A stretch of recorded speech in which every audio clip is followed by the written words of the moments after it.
கர்த்தருக்கு ஸ்தோத்திரம். இன்றைய வசனம் 147 சங்கீதம் 6 வசனம்.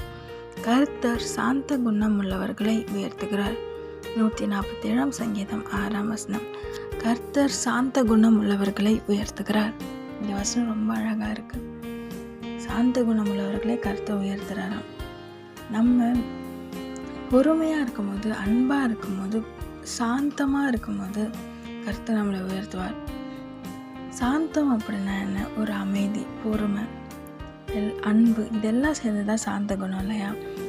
நம்ம உதாரணம் பார்க்கணும்னா யோசேப்பு எவ்வளோ பொறுமையாக இருந்தார், எவ்வளோ சாந்தமாக இருந்தார். அவங்க சகோதரர்களால் குழியில் போடப்பட்டார், அங்கேருந்து அடிமையாக வைக்கப்படுறாரு, அங்கே போன இடத்துல செய்யாத தப்புக்கு ஜெயிலில் போடுறாரு. இந்த மாதிரி அவர் வாழ்க்கையில் நடந்துகிட்டே இருக்கும்போது கர்த்தர் யோசேப்பை பார்க்குறாரு. யோசேப்பை கர்த்தர் உயர்த்துறாரு. ஏன்னா எல்லா இடத்துலையும் யோசேப்பு அமைதியாக, பொறுமையாக, சாந்தமுள்ளவராக இருந்தார். ஆமென்.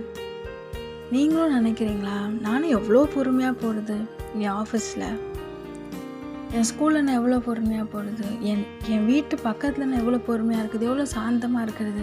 அவங்க எவ்வளோ தப்பு பண்ணுறாங்க, ஆனால் அதெல்லாம் கேட்க மாட்டுறாங்க. எதுவுமே பண்ணல, ஆனால் என்ன திட்டுறாங்க, என்ன காயப்படுத்துகிறாங்க அப்படின்னு சொல்லி கலங்கி இருக்கிறீங்களா? பொறுமையாக இருங்க. உங்களுக்கான உயர்வு சமீபத்தில் இருக்கு. ஆமென்.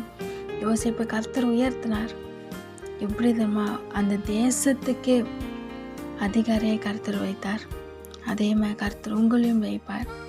கவலைப்படாதீங்க, கலங்காதீங்க. கர்த்தர் உங்களை உயர்த்தி ஆசீர்வதிப்பார். உங்கள் சூழ்நிலை எல்லாம் மாற்றுவார். உங்களோட இந்த பெரிய காரியங்களை செய்வார். ஆமென்.